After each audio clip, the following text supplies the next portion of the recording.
Bezrat Hashem, que le shiur soit pour la refouach shlema de Claude Shoshana Bat Sultana Gemara, ainsi que tous les malades de Am Israël. Parashat Hashavua, Parashat Toledot. Et on nous raconte la grossesse de Rivka. Comme vous savez, le sujet de la Akarut, le sujet de la stérilité des Imaot est un sujet dans la Gemara, qui est dans la Gemara d'Yevamot, un sujet qui pose des questions. Mais là, Baruch Hashem, comme vous le savez, Vayater lo Hashem vata Rivka ishto. C'est vrai que lorsque Yitzhak était, nous disent Hachamim, Tzadik ben Tzadik a prié, alors sa prière a été entendue. Alors que la prière de Rivka, qui était Tzadeket bat Rasha, parce qu'elle était bat Betuel, elle n'était pas entendue. Les psukim nous disent Vaitarotsetsu banim bekirba, batomer imken lamazé anochi, vateler nidrosh et Hashem. Vaitarotsetsu, ils se sont agités, abanim, les enfants, bekirba, en son sein, donc dans ses entrailles, kerev, kravaim, dans le ventre. Il y avait des agitations. Elle a dit, si c'est ainsi, pourquoi moi? Lama ze anochi. Elle s'en est allée, l'hydroche, réclamer, demander et Hashem. Il y a beaucoup de commentaires sur ce sujet. D'ailleurs, vous savez, quand une jeune fille ou une jeune dame, pendant des années, Halila, elle n'a pas d'enfant. Imaginez-vous qu'après, elle tombe enceinte. Le mot tomber enceinte en français, il sonne tellement mal. On dirait que ça tombe. Okay? Mais elle devient enceinte. Imaginez-vous qu'elle se plaigne pour dire oh là là, j'ai mal au ventre, je suis fatiguée. Cette personne, on pourrait lui dire, mais tu es fatigué parce que tu es enceinte. Ah ouais, mais j'ai des copines, ça se passe beaucoup plus facilement. Et alors, ça dépend. Il y a des filles qui, quand elles sont enceintes, tout se passe bien. Il y en a, ça se passe bien un jour sur deux. Il y en a un jour sur trois. Il y en a, c'est plus dur. C'est la raison pour laquelle les Rishonim, Ben Bahi et les autres, disent que elle a su que sa grossesse n'était pas comme les autres.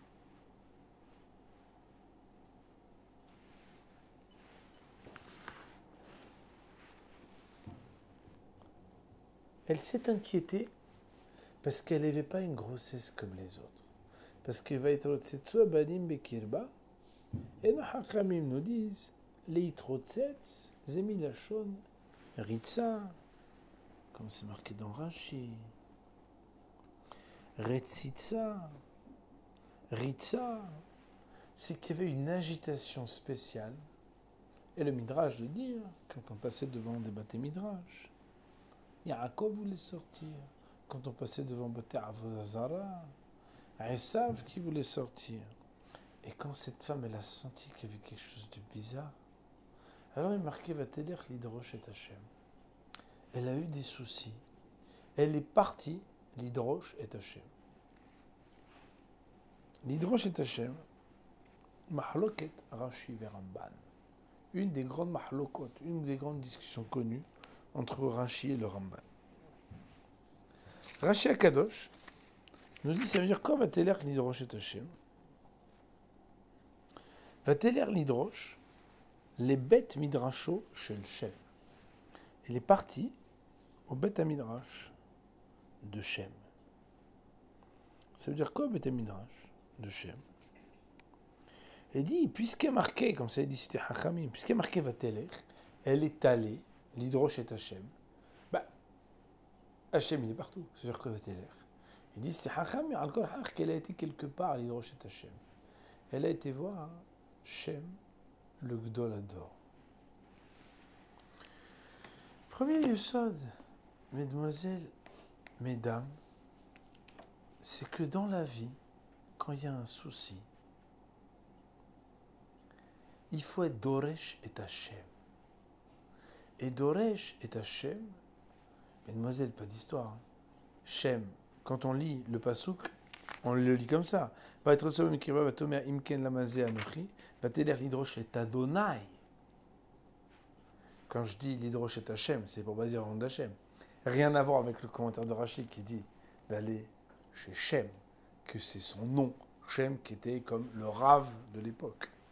Premier yesod qu'on va apprendre, c'est quand on a un souci, on doit être Doresh et Hachem, et d'après Rashi Akadosh, ça veut dire d'aller demander conseil à un Rav. D'ailleurs, malheureusement, trop nombreux sont les cas où les personnes ne vont pas demander conseil à un Rav.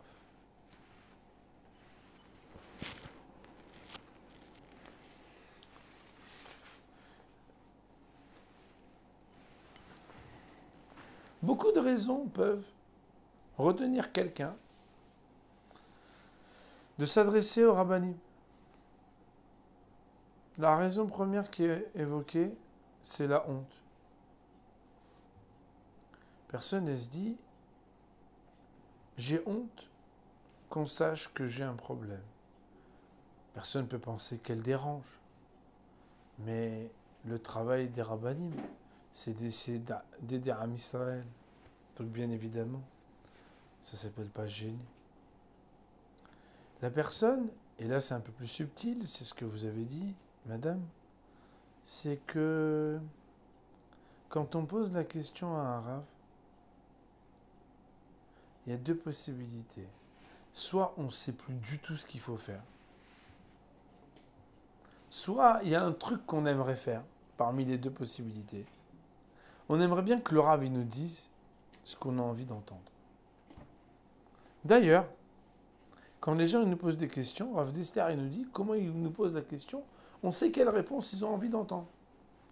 Par exemple, une dame qui appelle la veille d'un jeûne pour dire Rav, si on est enceinte, 3e mois pour ce jeûne, est-ce qu'on est obligé de jeûner? En général, c'est pas parce que la personne elle a très envie de jeûner qu'elle pose la question. C'est qu'elle voudrait ne pas jeûner, elle veut juste savoir s'il y a une permission. Rav, si jamais on a fait tomber ça dans une casserole, est-ce qu'on doit jeter la casserole ou non? C'est que la personne, elle serait quand même... Non, c'est théorique. C'est que la personne, elle serait quand même intéressée si elle peut avoir une permission pour ne pas jeter sa casserole. Nous dit le Rav Dessler, quand on pose une question, il y a toujours ce qu'on appelle une itaranienut. Ça veut dire un intéressement qui précède la question. Alors écoutez bien.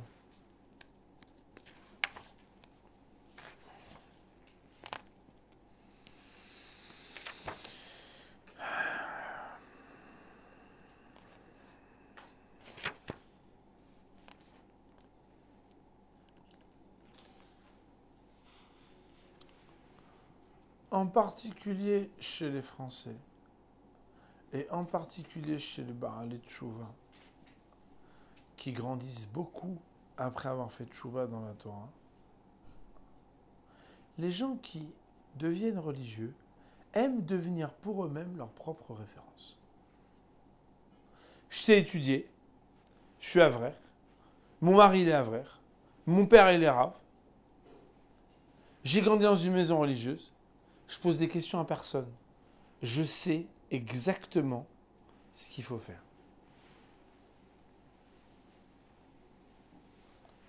Nous dit Rashi Akadosh, Rivka, elle était quand même mariée avec le Gdol Hador. Elle a été demandée ce qu'on appelle Da'at Torah. Une fois, le Chazon Ish s'est prononcé sur un sujet un peu délicat. Il a donné une position très forte. Et quand on lui a demandé où c'est marqué, il a dit c'est marqué là. Là, c'est pas un livre de Torah. Nos Hachamim nous disent, il est marqué dans la Mishnah de Avot, Alomed Torah arbe zochel dvarim arbe. Celui qui étudie beaucoup la Torah, il aura le mérite de beaucoup de choses.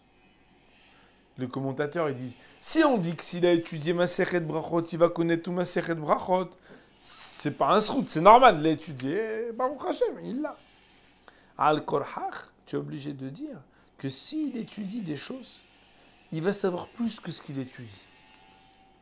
Eh bien, écoutez bien, demandez à un rave quelque chose, posez une question, c'est pas pour savoir qu'est-ce que la Torah, elle dit, mais qu'est-ce qu'un homme qui étudie la Torah, il dit. Je répète, Da'at Torah, c'est pas demander qu'est-ce que la Torah, elle dit, parce que ça, on peut le voir dans les livres, mais qu'est-ce qu'un homme de Torah, il dit. Dans le langage de Hazal, ça veut dire que la Torah, on ne l'étudie pas seulement mitocha sefarim, et là aussi mipias soferim. On n'apprend pas seulement des livres, on l'apprend aussi de ceux qui étudient la Torah. D'ailleurs, nos maîtres, ils nous disent Gadol shimusha yoter milimuda. Être à côté d'un Talmid Chacham, c'est plus grand que d'étudier la Torah. Pourquoi? Parce qu'en réalité, la Torah, elle est pleine de préceptes, elle est pleine de chokhmah. Mais comment appliquer dans la vie cette chokhmah? Ça, c'est quelque chose d'extrêmement complexe. On le sait bien. D'ailleurs, on a une subjectivité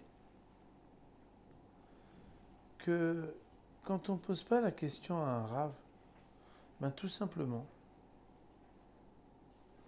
on pourrait être sûr de quelque chose et en fait, totalement se tromper. J'ai dû vous raconter déjà l'histoire de Rabbi Elish. Rabbi Elish, il avait été une fois emprisonné chez les Goïms. Rabbi Elish, il comprenait le langage des animaux. Et là-bas, il y a le Orev, le corbeau, qui est venu et qui lui a dit « Elish, Elish, tu peux t'enfuir, tu vas avoir une Seata d'Ishmaïa, tu peux y aller. » Et il a dit, Rabbi Elish, c'est la Gemara dans Gittin qui le raconte, il a dit « le corbeau, c'est pas un bon animal. » Parce que quand Noah, il a fait sortir pour vérifier si le Maboul était terminé, si le déluge était terminé, il n'est pas revenu. À un autre moment, par contre, la Yona, la colombe, est venue et lui a dit « Elish, Elish, tu vas voir, maintenant la délivrance, tu peux sortir. Le terrain est libre devant toi. » Il a demandé à un compagnon de cellule, là-bas, un goy, « Est-ce que tu as entendu ce que la colombe a dit ?» Et à l'époque, vraisemblablement, il y avait plusieurs personnes qui comprenaient le langage des animaux. Et cette personne qui était là-bas emprisonnée lui a dit « J'ai entendu qu'il a dit « Ilish, Ilish, c'est bon, tu pourras sortir. » Et c'est comme ça, nous raconte la Gemara, qu'il a été et qu'il a réussi à s'enfuir. Demandent les commentateurs. Maïnafshach. De deux choses l'une. Si Rabbi Elish, il comprenait le langage des animaux, dès la première fois où il a entendu la colombe, il y va. Il n'a pas besoin de demander à son ami là-bas. Et s'il ne comprenait pas, aurait-il pris le risque d'écouter un don juif qui était prisonnier là-bas? Dans les prisons, il n'y a pas que des gens bien. Pour que peut-être il lui mente ou qu'il lui dise n'importe quoi, pour prendre le risque de l'écouter et sortir. Nous disent les commentateurs, Rabbi Elish, il avait très bien compris. Seulement, il s'est dit, j'ai tellement envie d'être libéré, peut-être que j'ai mal compris parce que j'ai entendu ce qui m'intéressait. Croire la personne qui était emprisonnée, s'il n'y comprenait rien, jamais il l'aurait cru. Mais vérifier s'il n'était pas trop karov etzel atzmo, s'il n'était pas trop intéressé pour interpréter d'une manière qui l'arrangeait ce que la colombe avait dit, ça, il voulait bien prendre le risque de poser la question. Parfois dans la vie, on a des choix à faire. Et le Yetzer Hara, bizarrement là, il nous dit qu'on est demandé Amar dans la Hashkafa. qu'on est des gens qui savons. Et il nous dit, bah, c'est évident, pas shoot, que c'est permis, pas shoot, que c'est ça qu'il faut faire. Si c'est si pas shoot, mais que ça reste quelque chose de décisif, ben on va poser la question. Tu auras juste une approbation de ce que tu as dit. Et bizarrement, quand il est question d'aller voir un rave, des fois on est freiné. Pourquoi ? Parce que on a peur que la vérité soit trop engageante.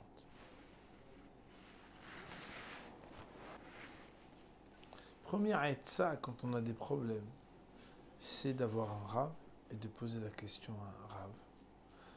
De rentrer dans votre tête et dans votre vie le concept de Da'at Torah. Bon, le temps est court, mais pour illustrer, le Rav que je vous cite, qui est le Rav Roth, qui a un sefer sur l'éducation, mais dont le Yesod ici, il n'est pas forcément uniquement d'indication sur l'éducation, il nous dit que les pilotes de chasse israéliens, ils ont un exercice qu'ils sont obligés de faire pour pouvoir valider, ça s'appelle, en fait, ils doivent voler à l'envers. Donc l'avion, il est comme ça, vous voyez, il se retourne, et le gars, il doit piloter à l'envers pendant un moment. Le problème, il est que quand il monte, il descend, et quand il descend, il monte. Quand il va à gauche, c'est à droite, et quand il va à droite, c'est à gauche.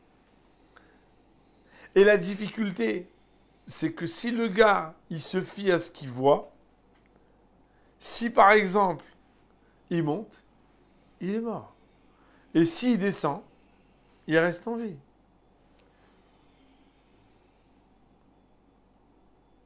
Le seul moyen, c'est pas de se fier à ses sens à lui, mais aux indications qui lui sont données par ses radars et par ses appareils. Le Nimshal, il n'est pas shoot. C'est que même quand on est sûr, s'il y a l'ombre d'un doute, parce qu'il y a une question, il faut être capable d'être suffisamment honnête pour poser la question à un Rav.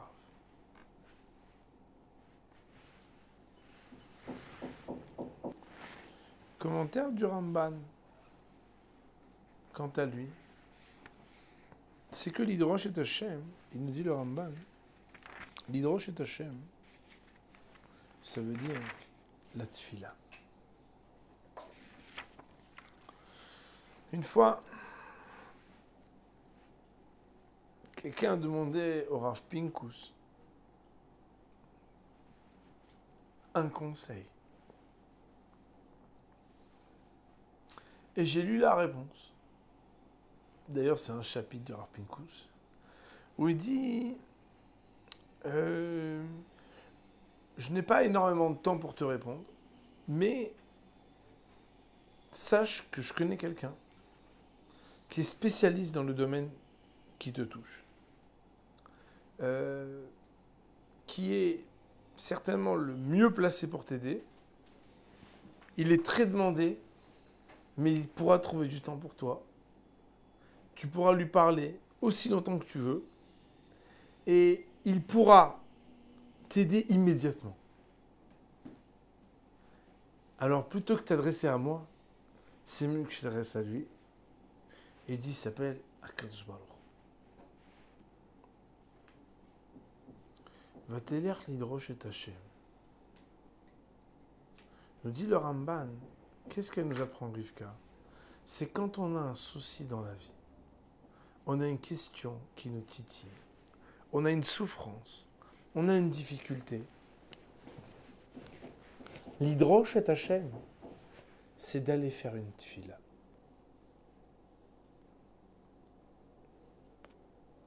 Mais je dois vous avouer que malheureusement, que ce soit vous, que ce soit moi, que ce soit tout le monde, malheureusement, c'est pas toujours le premier réflexe qu'on a. Ni de faire une tfila, ni de demander une bracha ou un conseil à un rave, Mais d'abord, d'essayer de se débrouiller. D'ailleurs, vous connaissez cette petite blague qui est devenue même un peu trop connue, où une fois quelqu'un, il n'arrivait pas à trouver de place pour se garer, et il dit Hachem, Hachem, si tu me donnes une place, blié d'air, je fais Shabbat. Il dit laisse tomber, je viens de trouver. En réalité, on essaye de se débrouiller seul.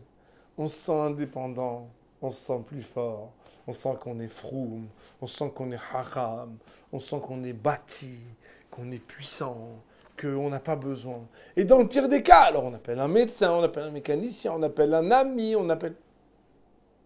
Mais la Torah, elle nous enseigne qu'est-ce qu'il faut faire.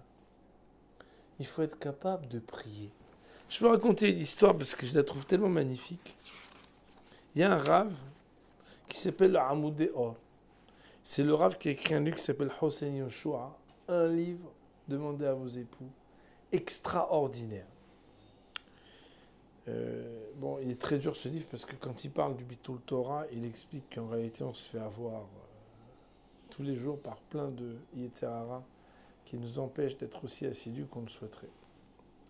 Et là-bas, ce rave, dans son livre, chaque fois il écrit son nom dans les livrets Torah qu'il écrit, il dit un alouv. Un alouv, ça veut dire l'humilié, celui qui est dénigré.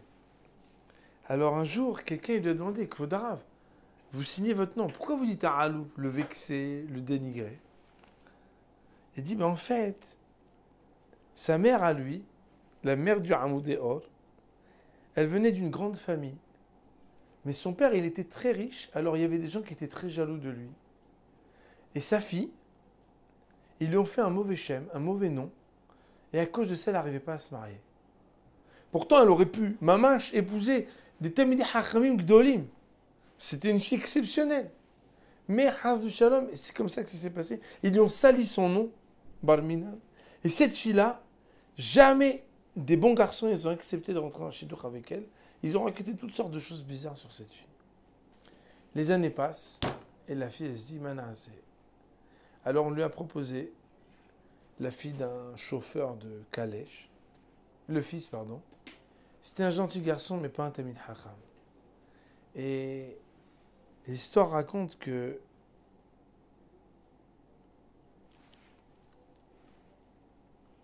le jour où elle est rentrée sous la choupa, avant d'entrer sous la choupa, elle était heureuse, mais elle était malheureuse.